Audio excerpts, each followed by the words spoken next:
बेटा good morning to all. Good good morning morning. Sir. Good morning sir. Good morning देख sir. बेटा इसके adsorption के बाद हम पढ़ेंगे कोलोइडल्स।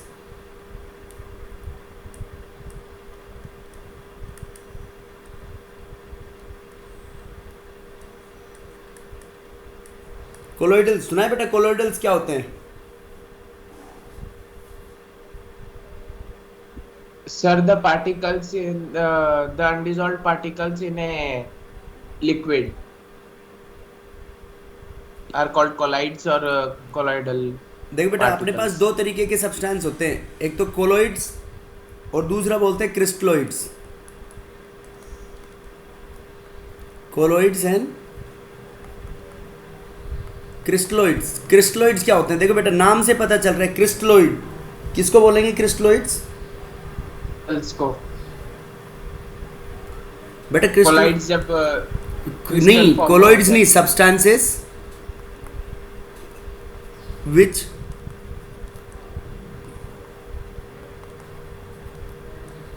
easily diffuse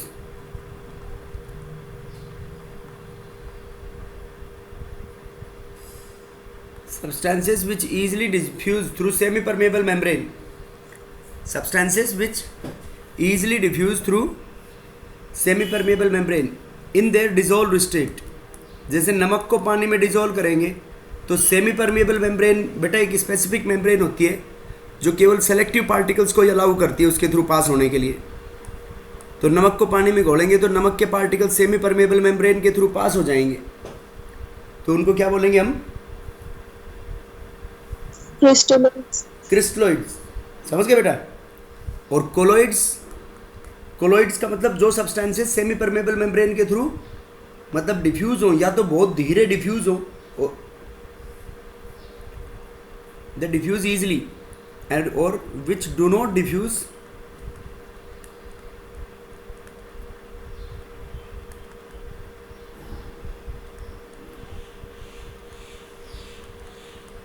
which do not diffuse easily, जो ईजिली डिफ्यूज ना हो बेटा उनको क्या बोलेंगे हम? कोलोइड्स। बोलो समझ में आया नहीं आया?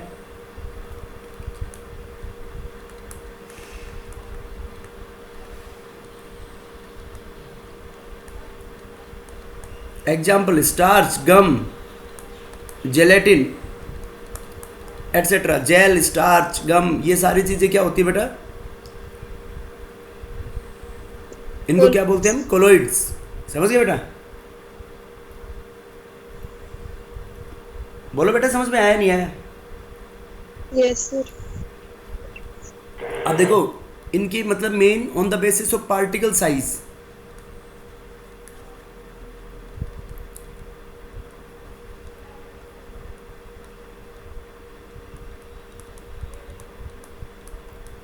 पार्टिकल की साइज के बेसिस पे, इनकी प्रॉपर्टीज के बेसिस पे हम, जैसे अपने पास दो टाइप के मिक्सचर्स होते हैं। कौन कौन से मिक्सचर्स होते हैं नया?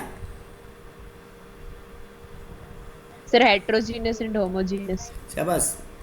क्या मतलब होता है हेट्रो और होमोजीनियस का? सर होमोजीनियस में सेम टाइप ऑफ पार्टिकल्स होते हैं और अच्छा, हेट्रो में अलग अलग। ये ऐसा तो नहीं है, मैंने तो नहीं पढ़ा ऐसा। देखो बेटा होमोजीनियस का एग्जांपल है ट्रू सॉल्यूशंस। सर होमोजेनियस में पूरा जो completely dissolved रहता है यूनिफॉर्मली और उसमें very good. The uniformly concentration is uniform throughout the mixture. Yes और no? Yes sir. That is ये composition,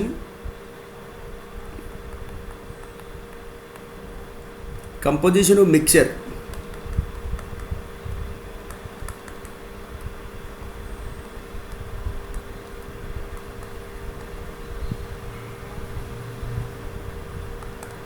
is same throughout. पूरे में जब कंपोजिशन मिक्सचर सेम हो तो उसको बोलेंगे हम होमोजीनियस। और heterogeneous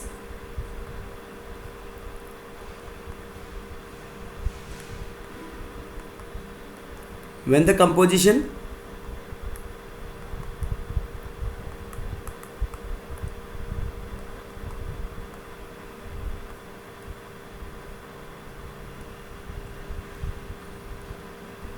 when the composition is not same through out the mixture, जब पूरे मिक्सचर में कंपोजिशन सेम ना हो बेटा तो उसको बोलेंगे हम हेट्रोजीनियस, और सेम हो तो क्या बोलेंगे उसको हम? होमोजेनियस। बेटा बोलो, समझ में आया नहीं आया? Yes sir.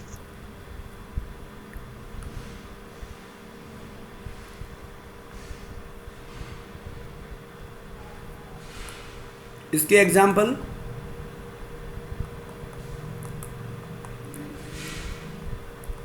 कोलोइडल्स एंड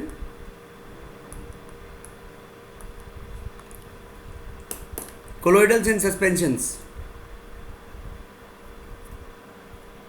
बेटा समझ गए क्या? Yes sir. देखो नेक्स्ट, अब इनके बीच में differences, true solutions, colloidals and suspensions.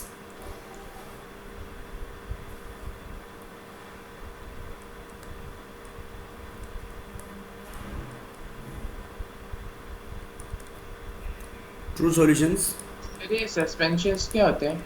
अभी बताएंगे। कोलोइडल्स, सस्पेंशन, जैसे चौक को पानी में डिजोल्व कर लेना देवेंदु, तो वो सस्पेंशन हो गया। ये बेटा इन पार्टिकल्स की साइज के भी आप पे बताते हैं, हम इनको प्रेडिक्ट करते हैं अलग अलग कैटेगरीज में। जैसे सबसे पहले कैटेगरी है इनकी कि मतलब इनका नेचर कैसा होता है। देखो ट्रू सॉल्यूशंस को हमने कैसा पढ़ा, इनकी कंपोजिशन हमेशा थ्रू आउट सेम रहेगी, तो इनका नेचर कैसा हो गया? होमोजीनियस। और कोलोइडल्स और सस्पेंशन में कंसंट्रेशन सेम नहीं रहती, तो ये क्या हो गया? हेट्रो। अब देखो इस हेट्रोजीनियस का एग्जांपल बताता हूँ बेटा मैं तुम्हारे को। जैसे तुम मिल्क शॉप पे गए हो, दूध की दुकान पे, जहाँ पे फैट कैलकुलेट करते हैं उसमें। यस सर, वो एक वाइब्रेटर रखते हैं। तो वो वाइब्रेटर रखते हैं, तो उससे क्या करते हैं बेटा? सारे में डिजोल्व करते हैं वो। Yes sir. तो इसका मतलब जो वो फैट की कंपोजिशन है वो दूध में हर जगह सेम नहीं है। No sir. बेटा सेम होती तो दो मशीन लगाने की क्या जरूरत थी? सीधी फैट मशीन में लगातार उसके फैट कैलकुलेट कर लेता हो। Yes sir. तो वो वाइब्रेटर से यूनिफॉर्मली चर्न करता है ना उसको, क्योंकि उससे अगर वो चर्न नहीं करेगा तो दोनों को नुकसान हो सकता है। हो सकता है टॉप सरफेस पे फैट ज़्यादा हो और नीचे कम हो, तो कस्टमर को फायदा हो गया, और ऊपर फैट कम हो और नीचे ज़्यादा हो तो दूध वाले को फायदा हो गया। लेकिन वो चर्न करने पे ऐसे बस कॉन्ट्राडिक्शन खत्म हो गया ना, ये कि जो भी आएगा वो आ जाएगा एग्जैक्ट। यस और नो? सर मतलब Yes, जो भी sir. कमर्शियली करता है उसको पहले चर्न करके लेके आता है। हाँ, उससे फिर उसके फैट कैलकुलेट करते हैं। तो इसका मतलब दूध, मैं तो बस इतना सा कहना चाह रहा था, दूध का जो है मिल्क है, कोलोइडल का एग्जाम्पल है, तो इसका मतलब उसमें कंपोजिशन पूरे मिक्सचर में सेम रही या नहीं रही, इतना सा बोलना चाह रहा हूँ बस। बेटा सेम नहीं है ना throughout. Yes sir. Yes sir. समझ गए? उसके बाद size of particles. True solution में बेटा 1 नैनोमीटर से कम होती है size of particles, less than 10⁻⁹ meter और 1 नैनोमीटर। कोलोइडल्स में क्या होगी बेटा? बेटा कोलोइडल्स में बताओ, between 1 nanometer to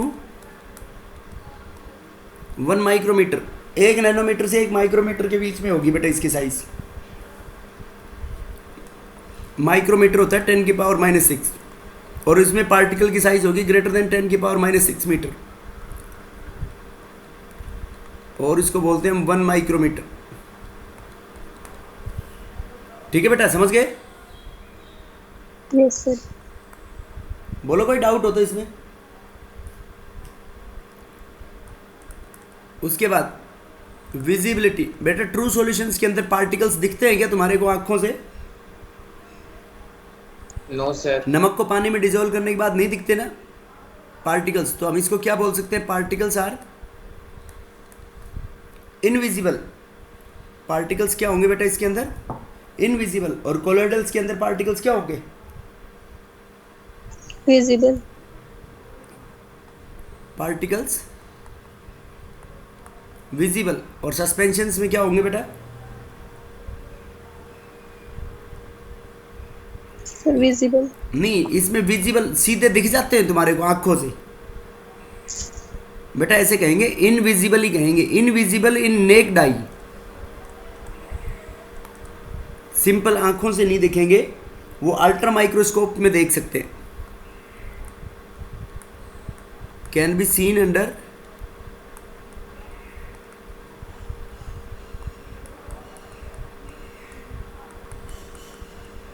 ultra microscope.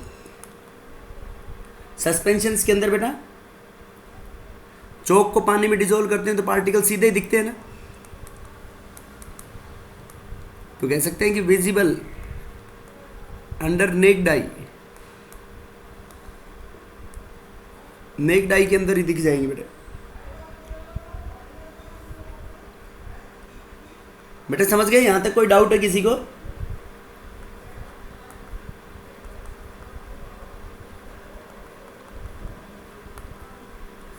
Sir उसमें भी तो जो ऊपर वाले में ट्रू सॉल्यूशन में भी तो जब सैचुरेशन लेवल उसका क्रॉस हो जाता होगा तब तो वो विजिबल होगा ना नेकेड आई से। तो सैचुरेशन लेवल क्रॉस हो गया तो फिर वो सॉल्यूशन थोड़ी बना, फिर वो सैचुरेटेड सॉल्यूशन बन गया, उसके ऊपर तो फिर वो पार्टिकल्स पड़े रहेंगे उसमें, जब तो दिख जाएंगे वो। Yes sir. सैचुरेटेड के ऊपर ही तो होगा, ऐसा सैचुरेटेड तक थोड़ी होगा।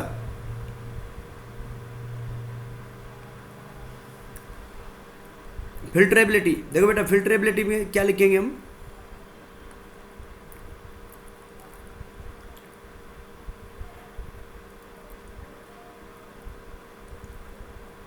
पास थ्रू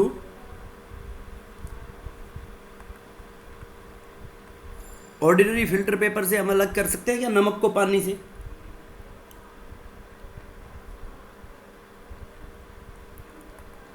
बेटा कर सकते हैं क्या? अरे फिल्टर पेपर में नमक और पानी दोनों पास हो जाएंगे। Yes sir.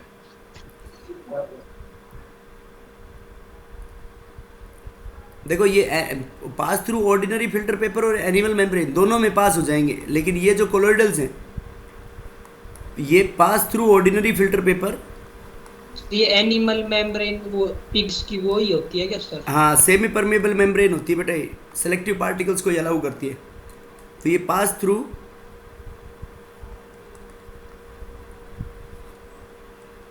Ordinary filter paper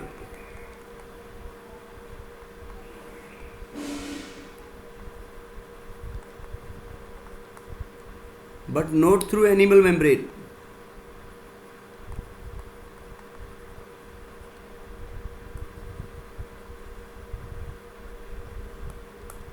ordinary filter paper में पास हो जाएंगे बेटा, एनिमल मेम्ब्रेन में पास नहीं होंगे। ओके, समझ गए क्या? yes sir, उसके बाद जो सस्पेंशन है, सस्पेंशंस क्या होते हैं बेटा?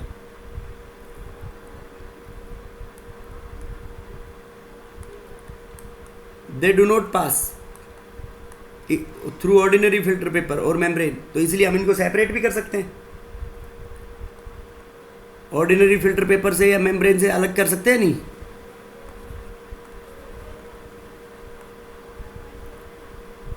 They do not pass through ordinary filter paper और एनिमल मेम्ब्रेन।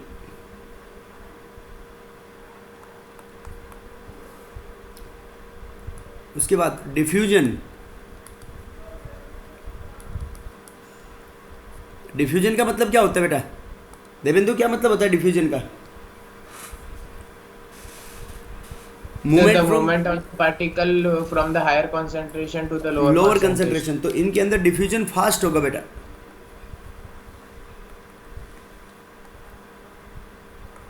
क्योंकि पार्टिकल की साइज बहुत छोटी है और इनके अंदर डिफ्यूजन क्या होगा?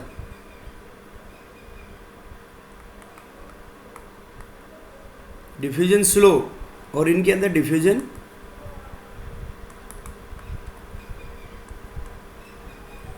वेरी वेरी स्लो और डू नॉट और may not occur. Very very slow और मे नॉट, ना भी हो। ठीक है बेटा, बोलो यहां तक कोई डाउट हो तो इसमें किसी को? बेटा ये समझ में आई या नहीं आई प्रॉपर्टी? No sir. उसके बाद देखो इनकी अपीयरेंस। एनिमल मेम्ब्रेन में क्या आ सकता है? Pig bladder. पिग का ब्लैडर सबसे जबरदस्त सेमी परमेबल मेम्ब्रेन होता है क्योंकि सबसे गंदा पानी पीता है ना पिग। Yes sir. और उसको भी फिल्टर कर देता है वो।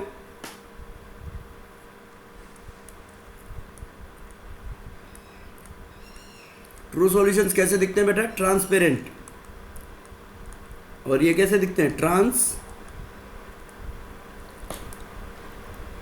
Transparent, translucent. और सस्पेंशंस कैसे दिखेंगे? ओपेक। ओपेक। समझ गए बेटा?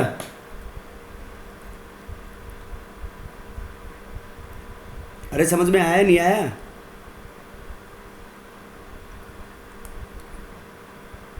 उसके बाद इनकी सेटलिंग प्रॉपर्टी।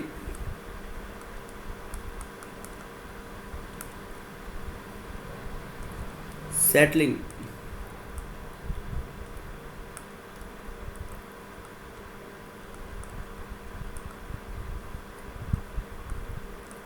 बेटा नमक को पानी में घोल के रखे रखो 2-3 दिन तक तो पार्टिकल सेटल डाउन हो जाएंगे क्या? No sir. कोल्ड ड्रिंक को थोड़े दिन रखे रखो वैसे तो CO2 बाहर निकल जाएगी क्या जब तक ढक्कन ओपन नहीं किया है जब? No sir. Particles do not settle. इसमें सेटल नहीं होंगे, इसमें settle after long time. Particles में सेटल आफ्टर लॉन्ग ड्यूरेशन, लंबी ड्यूरेशन के बाद सेटल हो सकते हैं। में सेटल आफ्टर लॉन्ग ड्यूरेशन। और इसके अंदर चौक को बेटा पानी में घोलोगे तो थोड़ी देर बाद ही सेटल हो जाएंगे नहीं? Yes, sir. Settle after suitable time. Suitable time के बाद सेटल हो जाएंगे बेटा। ये बेटा basic differences between true solutions, colloidals and suspensions. Suspension. बेटा समझ गए क्या सब लोग?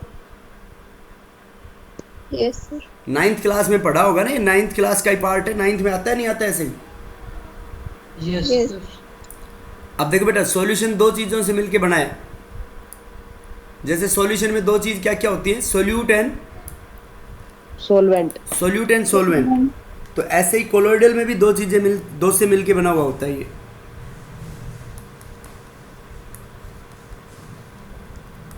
कोलोइडल मिलके बना हुआ होता है बेटा। डिस्पर्स्ड फेस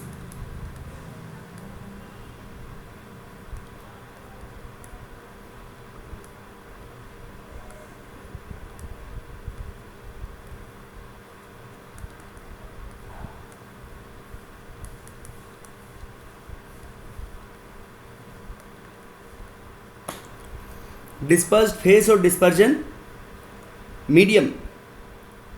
देखो डिस्पर्स फेस तो किसके जैसे हो गया बेटा? सोल्यूट की तरह। और डिस्पर्जन मीडियम क्या हो गया? सोलवेंट की तरह। तो डिस्पर्स्ड फेस क्या हो गया? This is a substance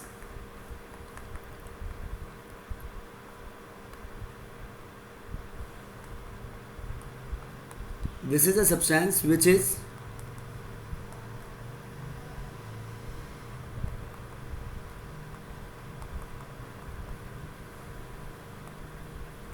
this is the substance which is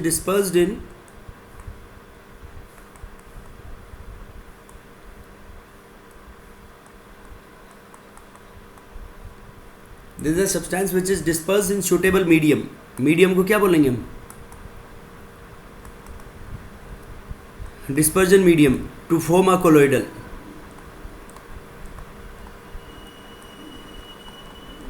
बेटा समझ गए बात कि कौन सा सब्सटेंस सुटेबल मीडियम में डिस्पर्स्ड है टू फॉर्म अ कोलोइडल, उसको क्या बोलेंगे हम?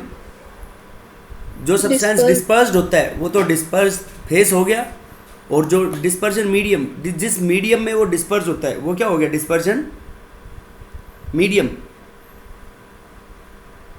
बेटा बोलो क्लियर है या नहीं बात?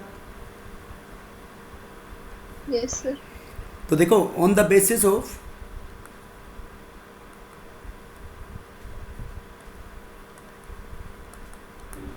स्टेट ऑफ, इसको डिस्पर्स फेस को मैं लिखूंगा डीपी और ये DM, on the basis of state of DP and DM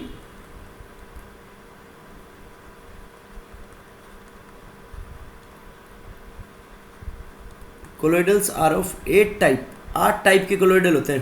बेटा पढ़ा होगा 9th क्लास में, देवेंदु पढ़ा था क्या?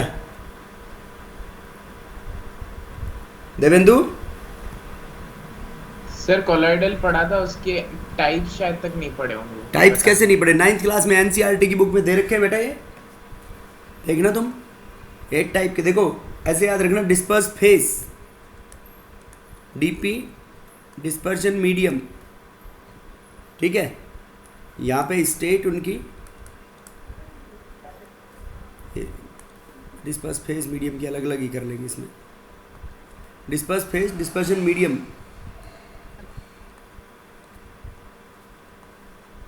नेम ऑफ कोलोइडल, उस कोलोइडल को क्या बोलेंगे हम, और उसके एग्जाम्पल्स। देखो बेटा, फर्स्ट डिस्पर्स फेस और मीडियम दोनों क्या ले लो, solid solid. Second, yes sir पढ़ा है पढ़ा है ना, solid liquid. Third, solid gas. Fourth, liquid solid. Fifth, liquid liquid. Sixth, liquid gas. Seventh, gas in solid. और एट्थ, गैस इन लिक्विड। बेटा गैस इन गैस तो नहीं हो सकता ना कोलोइडल, क्योंकि गैस इन गैस तो आपके पास होमोजीनियस मिक्सचर ही हो जाएगा। नहीं समझे बात?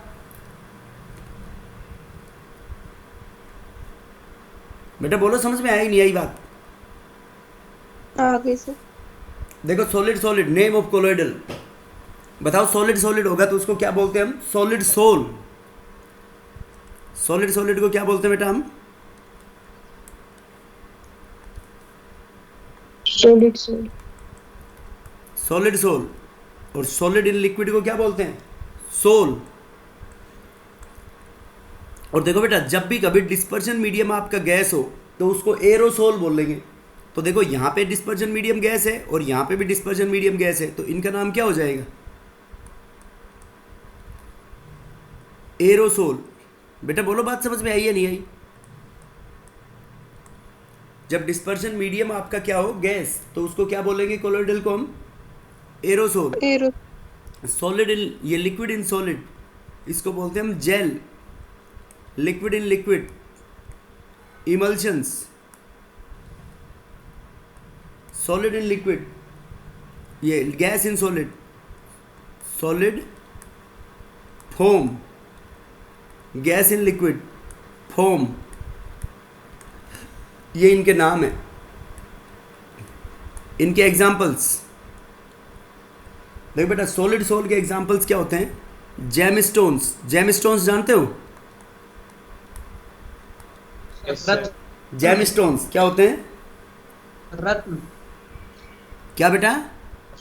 सर वो ज्वेलरी टाइप होते हैं क्या कुछ? शाबाश। वो जो बेटा इसमें जो ये आते हैं ना कपड़े वपड़े, इनमें वो जो कलर्ड स्टोन से नहीं लगे हुए होते हैं, फिर वो जो रिंग्स में भी लगे हुए रहते हैं। हाँ, रिंग्स में तो कई डायमंड टाइप भी होते हैं, अलग अलग होते हैं बेटा, ठीक है ना? रिंग्स में तो वो पेपर टाइप होते हैं। हाँ, वो रूबी, टोपाज, येलो सफायर, वो अलग अलग होते हैं, वो पढ़ेंगे हम इन कोऑर्डिनेशन कंपाउंड्स में। तो ये समझ में आया नहीं है? GeM stones. जेम स्टोन्स का मतलब दोनों कंपोनेंट। दोनों कंपोनेंट कौन से होंगे बेटा इसके अंदर? दोनों कंपोनेंट सॉलिड होंगे। तो उसी की तरह ये जो अपने घरों में लगे हुए होते हैं कलर्ड ग्लासेस लगे रहते हैं ना बेटा, जिनमें दिन में तो बाहर वाले को अंदर का नहीं दिखता, रात को उसका अपोजिट हो जाता है ना जब उसमें लाइट जलती है, जब यस और नो? Yes, sir. समझ गए बेटा? कलर्ड ग्लासेस और gemstones, solid in liquid. देखो बेटा, सॉलिड तो ये है और लिक्विड, तो सॉलिड इन लिक्विड में क्या बोलेंगे हम? Muddy water. एक सर तो वो जो आपने SOL लिखा है वो खाली SOL है कि सॉल्यूशन है? SOL है बेटा, खाली सोल, सॉल्यूशन नहीं है। सॉल्यूशन का एग्जांपल, इसका सोल का एग्जांपल हो गया मडी वाटर, पेंट्स और एक सेल फ्लूइड्स। अपने सेल के अंदर जो होता है उसको, इसलिए सेल को हम साइटोप्लाज्म बोलते हैं, साइटोप्लाज्म और साइटोसोल। देखो, साइटो का मतलब सेल और सोल का मतलब उस सेल के अंदर सॉलिड कंपोनेंट यूजुअली कम होता है और लिक्विड कंपोनेंट यूजुअली ज़्यादा होता है। डिस्पर्स फेज यूजुअली क्या होता है बेटा? This is usually less and medium is usually more. Muddy water, paint, cell fluid. देखो बेटा, इसके सॉलिड इन गैस, देखो गैस ज़्यादा और उसमें सॉलिड कंपोनेंट कम है। बताओ बेटा, बोलो इसका एग्जाम्पल।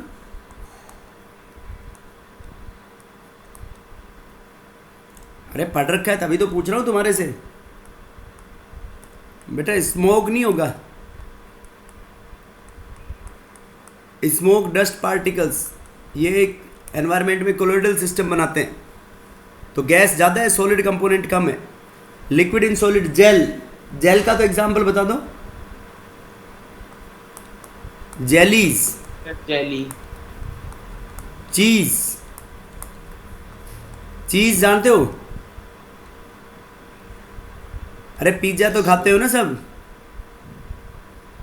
सर पिज्जा के नाम से तो याद आ गया होगा तुम्हारे को। जेलीज, चीज,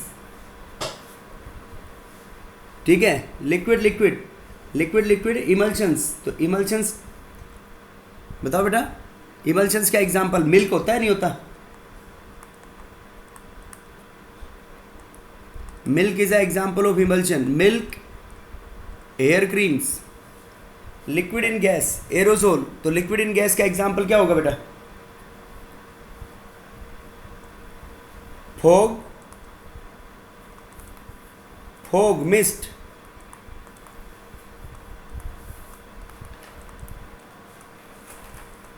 सर परफ्यूम भी हो सकता है। फॉग मिस्ट, परफ्यूम भी हो सकता है बेटा। Fog mist, insecticide स्प्रेस।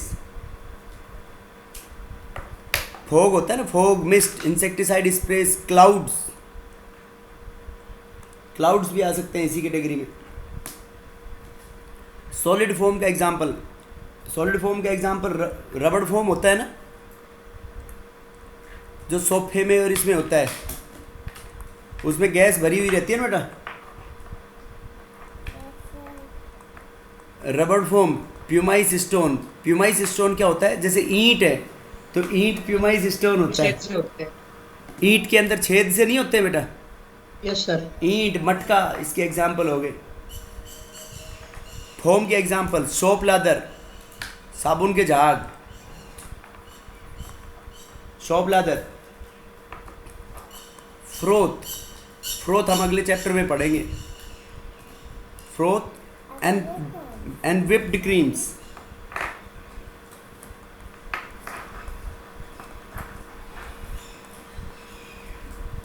whipped creams, whipped creams का मतलब होता है बेटा creams which are beaten to make light and fluffy। क्या मतलब होता है क्रीम, whipped creams का मतलब जैसे जिसके फूक मारो और फूक मारते ही उड़ जाए।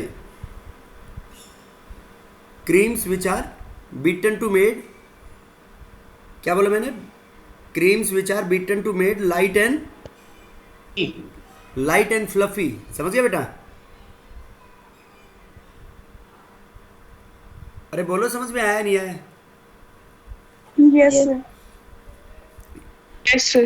ये इसके एग्जाम्पल्स हैं। सर हाँ बेटा। सर ये जैसे गैस गैस आपने बोला, वैसे लिक्विड लिक्विड भी तो हो जाएगा ना? लिक्विड लिक्विड तो गैस लिक्विड बोला है बेटा, गैस गैस नहीं होगा, गैस गैस तो होमोजीनियस मिक्सचर हो गया बेटा वो। सर लिक्विड और लिक्विड भी तो अगर दो लिक्विड को मिलाएंगे अगर वो मिक्स हो गए एक साथ तो होमोजेनियस हो जाएंगे ना।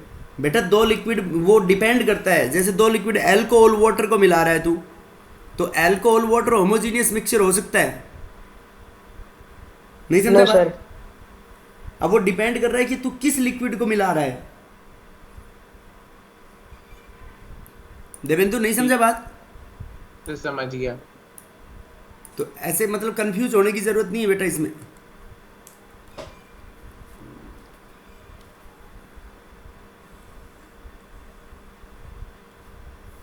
अब देख बेटा, on the base dispersion medium, जैसे मैंने अभी बताया कि अगर डिस्पर्जन मीडियम एयर है, if dispersion medium is air, तो कोलोइडल का नाम क्या होगा?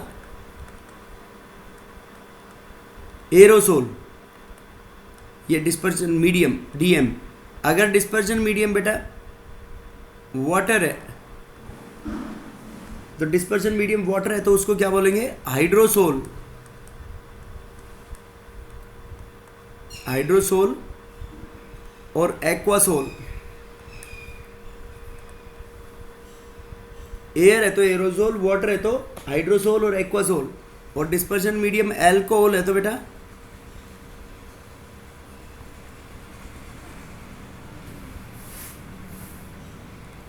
एल्कोसोल। एयर है तो एरोसोल, वाटर है तो हाइड्रोसोल और एक्वासोल, एल्कोहल है तो क्या बोलेंगे बेटा उसको हम? एक्वासोल। सोल। समझ गए? अगर डिस्पर्जन मीडियम बेंजीन है तो उसको क्या बोलेंगे हम? बेंजोसोल। बेंजोसोल। उनके सब के लास्ट में सोल लगा देंगे हम। ये था बेटा classification of colloidals on the basis of state. अब देखो second classification,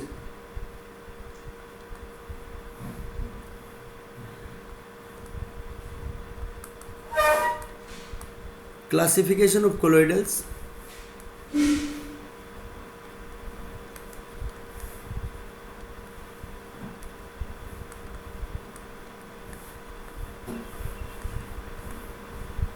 on the basis of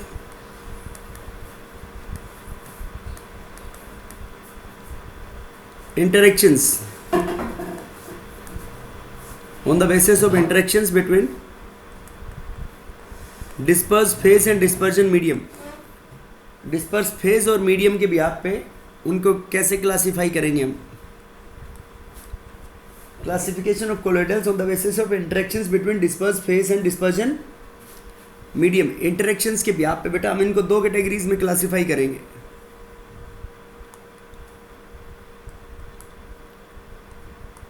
lyophilic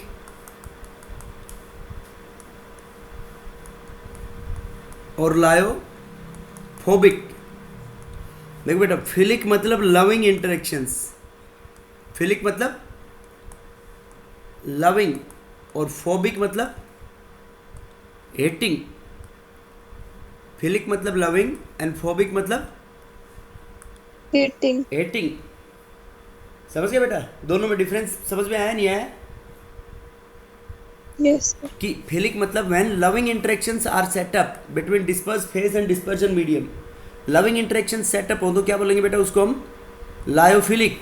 और जब हेटिंग इंटरेक्शंस हो तो उसको क्या बोलेंगे हम? लायोफोबिक। फॉर एग्जाम्पल, या मतलब इनको डिफाइन करें जैसे हम कि व्हेन फर्स्ट पॉइंट इनके डिफरेंस वाइज लिख लेते हैं इसकी डेफिनेशन। व्हेन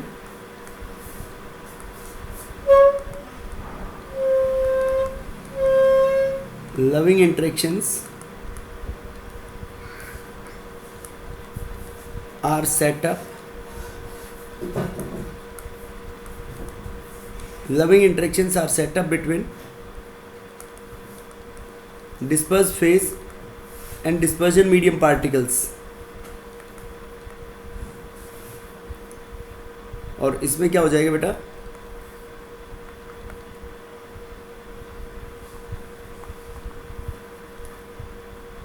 हेटिंग और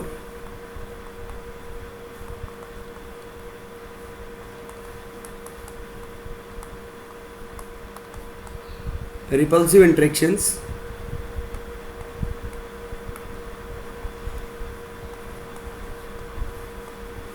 are set up between disperse phase and dispersion medium particles. जब हेटिंग इंटरेक्शन सेटअप हो डिस्पर्स फेज और डिस्पर्जन मीडियम में तो क्या बोलेंगे बेटा उसको हम लायोफोबिक, और जब लविंग इंटरेक्शन सेटअप हो तो क्या बोलेंगे उसको हम लायोफिलिक। समझ गए बेटा बात?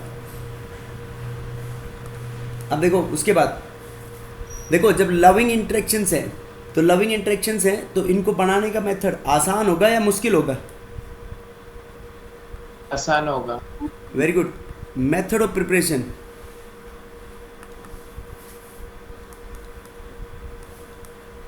can be prepared directly, can be prepared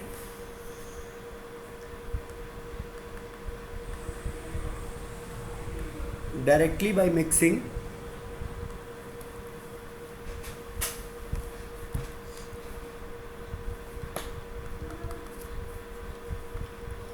disperse phase and dispersion medium. Face और मीडियम को डायरेक्टली बना लेंगे बेटा, और इसके अंदर सम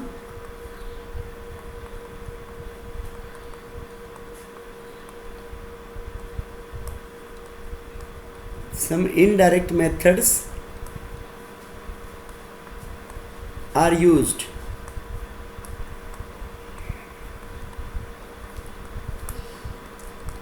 लायोफोबिक के अंदर कुछ इनडायरेक्ट मेथड्स बनाएंगे बेटा यूज के लिए। Some indirect methods are use to prepare lyophobic colloidals को, और लायोफिलिक कोलोइडल्स के लिए डायरेक्ट मेथड्स होंगे। ठीक है बेटा? Yes sir. अब देखो बेटा विस्कोसिटी के ऊपर क्या फर्क पड़ेगा, कौन बताएगा? रियादीप बता, विस्कोसिटी पे क्या फर्क पड़ेगा लायोफिलिक और लायोफोबिक में? बेटा विस्कोसिटी का मतलब होता है गाढ़ापन। गाढ़ापन तो लायोफिलिक लविंग इंटरेक्शंस है तो गाढ़ापन ज्यादा होगा या कम होगा? सर कम होगा। बेटा कम क्यों होगा? लविंग इंटरेक्शंस है, क्लोजनेस होगा सोल्यूट और सॉल्वेंट पार्टिकल्स के अंदर, तो क्लोजनेस होगा आयन, तो क्लोजनेस होगा तो क्या होगा? गाढ़ापन ज्यादा होगा। तो बताओ क्या कह सकते हैं हम कि इनकी viscosity of lyophilic colloidals is more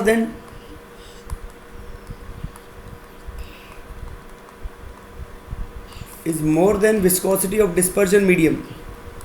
dispersion medium से इनकी विस्कोसिटी ज़्यादा होगी बेटा लायोफिलिक की। समझ गए बात? बेटा बोलो समझ आया नहीं आया? Yes sir. और इसके अंदर कोई इंटरेक्शंस तो नहीं बन नहीं रही, तो इसमें विस्कोसिटी ऑलमोस्ट रिमेन सेम।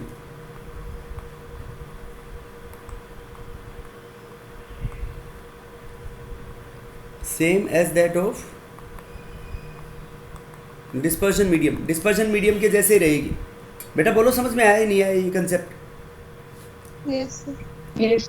देखो ऐसे इनको रटोगे तो दिमाग में नहीं रहेंगे, भूल जाओगे। बस ये मेन डेफिनेशन याद रखो कि लविंग इंटरेक्शन सेटअप हो रही है, तो लविंग इंटरेक्शन सेटअप हो रही है तो क्या होगा उससे? बताओ बेटा। भाई लविंग इंटरेक्शन सेटअप हो रही है तो पार्टिकल्स के अंदर क्लोजनेस होगी, क्लोजनेस होगी तो उसकी विस्कोसिटी डिस्पर्जन मीडियम से क्या हो जाएगी बेटा? ज़्यादा हो जाएगी। ज़्यादा हो जाएगी। और उसके अंदर ऑलमोस्ट रिमेन सेम, कांस्टेंट। समझ गए बेटा? उसके बाद देखो नेक्स्ट कौन सा पॉइंट था ये? थर्ड, फोर्थ, ये वाला फोर्थ होगा। स्टेबिलिटी। बताओ बेटा स्टेबिलिटी कौन ज्यादा स्टेबल होगा? सोच के बता सकते हो इसमें? सर पहला वाला ज्यादा स्टेबल होगा। वेरी गुड, ये more stable.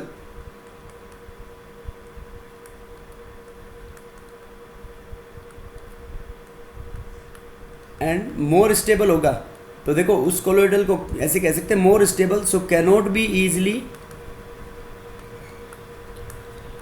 Coagulated.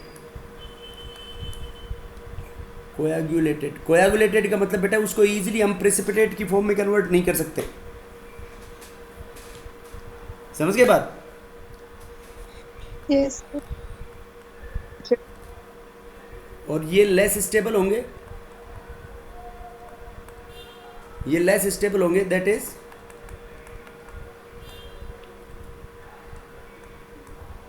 They can be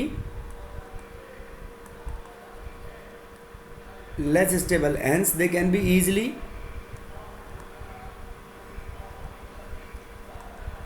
coagulated. इनको प्रेसिपिटेट में इजीली कन्वर्ट कर सकते हैं बेटा हम. ओके बेटा बोलो, समझ में आया नहीं आया? Yes, sir. उसके बाद हाइड्रेशन का मतलब, क्या मतलब वेपराइज करना होता है? कोएगुलेटेड का मतलब वेपराइज करना नहीं बेटा, प्रेसिपिटेट पीपीटी में बदलना. ठीक है. प्रेसिपिटेट में बदलने की प्रोसेस को क्या बोलते हैं हम? कोएगुलेशन. बेटा बोलो, समझ में आया नहीं आया? Yes, sir. प्रेसिपिटेट में बदलने की प्रोसेस को बोलते हैं बेटा कोएगुलेशन. देवेंदु नहीं आया समझ में? सर आ गया. हाइड्रेशन का मतलब बेटा वाटर मॉलिक्यूल्स के साथ एसोसिएशन. तो बताओ वाटर मॉलिक्यूल्स के साथ एसोसिएशन इसमें ज़्यादा होगा या कम होगा? सर पहले वाले में कम होगा, दूसरे वाले में ज्यादा होगा. बेटा पहले वाले में कम क्यों होगा? जब लविंग इंटरेक्शन है तो वाटर मॉलिक्यूल्स के साथ एसोसिएशन ज़्यादा होगा. सर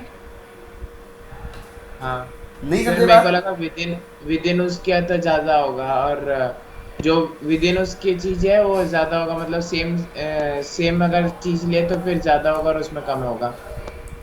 तो ये कह सकते हैं ना हम इसके अंदर, these are more hydrated. Yes और no? These are more hydrated. और ये वाले बेटा Less cited. Less hydrated. Hydrated का मतलब एसोसिएशन विद वाटर मॉलिक्यूल्स. उसके बाद next 6th point, hydration, viscosity, stability, surface tension.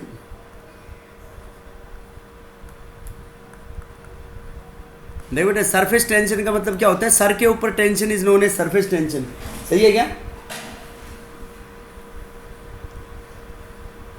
अरे सर के ऊपर tension is known as surface tension. Force पर यूनिट लेंथ होती है ना बेटा सरफेस टेंशन. Yes, sir. तो इसमें क्या होती है सरफेस टेंशन? इसकी सरफेस टेंशन देखो, पार्टिकल्स के बीच में फोर्सेस स्ट्रोंगर हो गए तो क्या होगी इसकी? ज्यादा कि होगी. लोअर होगी.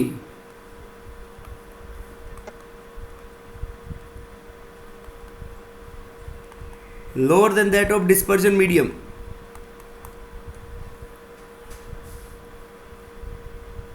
ये मीडियम के लिए निकालते हैं, तो इसके अंदर डिस्पर्स फेस और मीडियम के बीच में स्ट्रोंगर हो गई, तो इसमें उसकी इसके बीच में लोअर हो forces जाएगी. ज्यादा होता है. अगर सेम यूनिट लेंथ ले तो फिर तो उसका ज्यादा होगा ना. बेटा ये मीडियम के अंदर बात कर रहे हैं हम. लविंग इंटरेक्शंस पार्टिकल और सोलवेंट के बीच में सेटअप हुई है, तो पार्टिकल ये डिस्पर्स फेस और डिस्पर्जन मीडियम के बीच में सेटअप हुई है. तो नहीं मीडियम सर, के ये अंदर ज्यादा जो, नहीं समझा? सर ये ज्यादा स्टेबल है तो इसका तो फोर्स ज्यादा होगा, तो फोर्स अपॉन लेंथ करने से अगर सेम लेंथ ले तो फिर तो उसमें ज्यादा होना चाहिए ना. बेटा सेम लेंथ के अंदर सरफेस टेंशन कैसे निकालते हैं? सरफेस टेंशन निकालते हैं जैसे ये पार्टिकल है कोई भी सरफेस के ऊपर, तो ये पार्टिकल सरफेस के ऊपर से कितने स्ट्रांगली अट्रैक्टेड है अंदर के पार्टिकल्स द्वारा. ठीक है, तो उस यूनिट लेंथ के अंदर उसके ऊपर कितने फोर्सेस एक्ट कर रहे हैं पार्टिकल्स के ऊपर. तो इंटरेक्शंस जब पार्टिकल्स के अंदर स्ट्रोंगर होगी तो सरफेस के ऊपर कम हो गई ना interactions, force of attraction.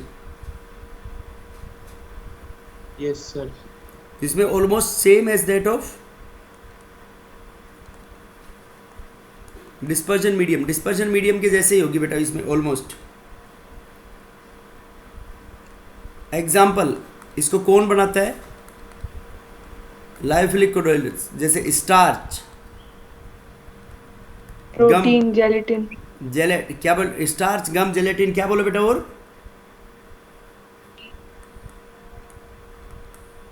Star, gum, gelatin, proteins, rubber etcetera. और इसके एग्जांपल्स क्या होते हैं? Sulfide.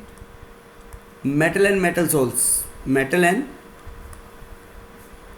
या metal sulphides, metal and metal sulphides.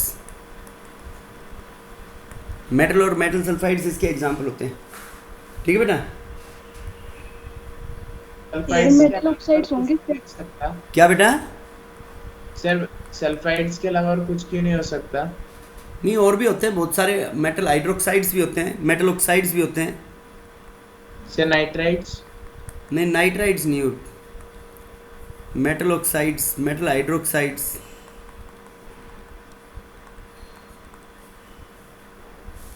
देखो बेटा, इलेक्ट्रिक फील्ड की प्रेजेंस में क्या होगा? अब इलेक्ट्रिक फील्ड की प्रेजेंस में इसके जो पार्टिकल्स हैं ना, मतलब मे और मेनोट,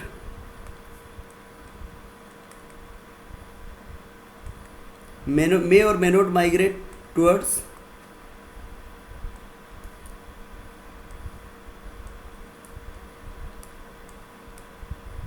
एनी इलेक्ट्रोड, किसी भी इलेक्ट्रोड की तरफ ये पार्टिकल्स माइग्रेट कर भी सकते हैं और माइग्रेट ना भी करें। मे और मेनोट माइग्रेट टुवर्ड्स एनी इलेक्ट्रोड। ठीक है बेटा? और इसके अंदर particles migrate in one particular direction.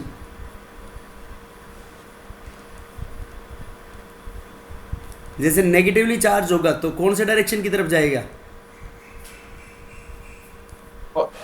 Positive की तरफ। और पॉजिटिवली चार्ज कोलोइडल है तो नेगेटिव की तरफ। नेगेटिव की तरफ। समझ गए बेटा बात? Yes sir. इसमें particles migrate towards particular electrode की तरफ माइग्रेट करेंगे इसके अंदर पार्टिकल्स बेटा। ठीक है? Yes sir. उसके बाद देखो, जैसे हमने ये पढ़ा था कि जो पार्टिकल्स थे उसमें क्या नाम है, अल्ट्रा माइक्रोस्कोप में कोलोइडल्स के डिफरेंसेस में, कि अल्ट्रा माइक्रोस्कोप से इन पार्टिकल्स को देख सकते हैं हम। पढ़ा था ना बेटा उसमें कि particles can be seen by ultra microscope. Yes और नो? तो इसमें क्या है बेटा, अल्ट्रा माइक्रोस्कोप में पार्टिकल्स को देखना मुश्किल होता है, ये लायोफिलिक कोलोइडल्स को, और वो उनको इजीली देख सकते हैं हम। Visibility,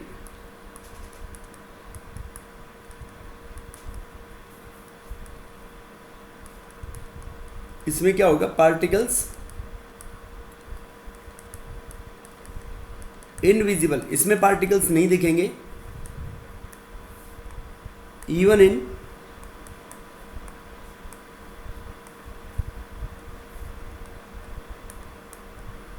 presence of ultra microscope.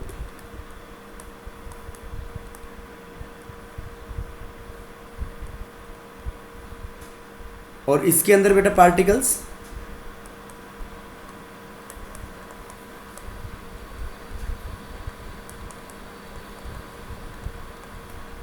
Are visible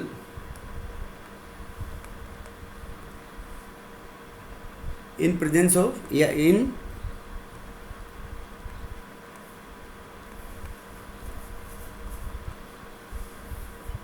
ultra microscope में बेटा इसमें पार्टिकल दिख जाएंगे और उसके अंदर नहीं दिखेंगे। बेटा बोलो, समझ आया नहीं आया? Yes sir. देखो एक बार फास्ट रिकैप करते हैं इनको कि पार्टिकल्स विजिबल होंगे। सबसे पहले इनको ये लविंग इंटरेक्शन सेटअप होंगे किसके अंदर, डिस्पर्स फेस और डिस्पर्जन पार्ट मीडियम के बीच में, और हेटिंग इंटरेक्शंस होगी तो क्या होगी उसके अंदर, लायोफोबिक कोलोइडल्स होंगे। ठीक है बेटा?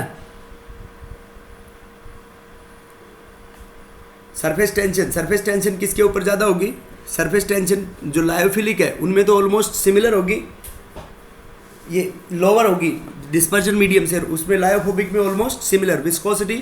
विस्कोसिटी लायोफोबिक कोलोइडल्स में क्या होगी, लायोफिलिक कोलोइडल्स में ज़्यादा होगी, और फोबिक कोलोइडल्स में क्या होगी बेटा विस्कोसिटी? सेम होगी ऑलमोस्ट। उसके बाद रिवर्सिबिलिटी, विजिबिलिटी पार्टिकल्स की, इसमें पार्टिकल्स अल्ट्रा माइक्रोस्कोप में भी इनविजिबल रहेंगे और इसमें पार्टिकल्स विजिबल होंगे इन अल्ट्रा माइक्रोस्कोप। इलेक्ट्रिक फील्ड की प्रेजेंस में पार्टिकल्स यहाँ इसके कहीं भी माइग्रेट कर सकते हैं और उसके स्पेसिफिक इलेक्ट्रोड की तरफ ही माइग्रेट करेंगे। ओके, ठीक है बेटा? Yes sir. उसके बाद देखो रिवर्सिबिलिटी, REVRSI, रिवर्सिबिलिटी,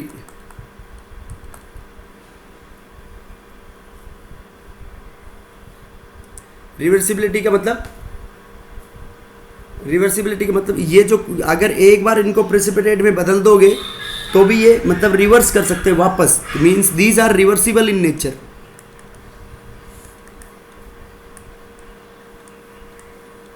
और इनका नेचर कैसा होता है बेटा? Irreversible. इरिवर्सिबल। मतलब इस बात में क्या बोलना चाहेंगे हम, रिवर्सिबिलिटी और इरिवर्सिबिलिटी में, जैसे रिवर्सिबल का मतलब वो पार्टिकल्स एक बार जैसे कोएगुलेट हो गए, प्रेसिपिटेट में कन्वर्ट कर दिया तुमने किसी भी मेथड से, तो क्या होगा उसमें, किसी भी मेथड से कोएगुलेट कर दिया तो क्या बोलेंगे बेटा उसको हम, once coagulated, once coagulated or precipitated, then the colloidal can be reformed simply by mixing। Colloidal reform हो जाएगा बेटा उसको सिंपल मिक्सिंग करने से, और इसके अंदर क्या हो जाएगा, बाय मिक्सिंग डिस्पर्शन मीडियम, इसके अंदर वंस कोएगुलेटेड,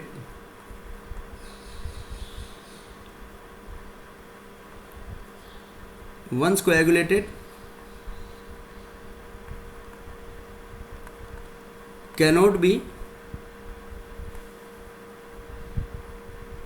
reformed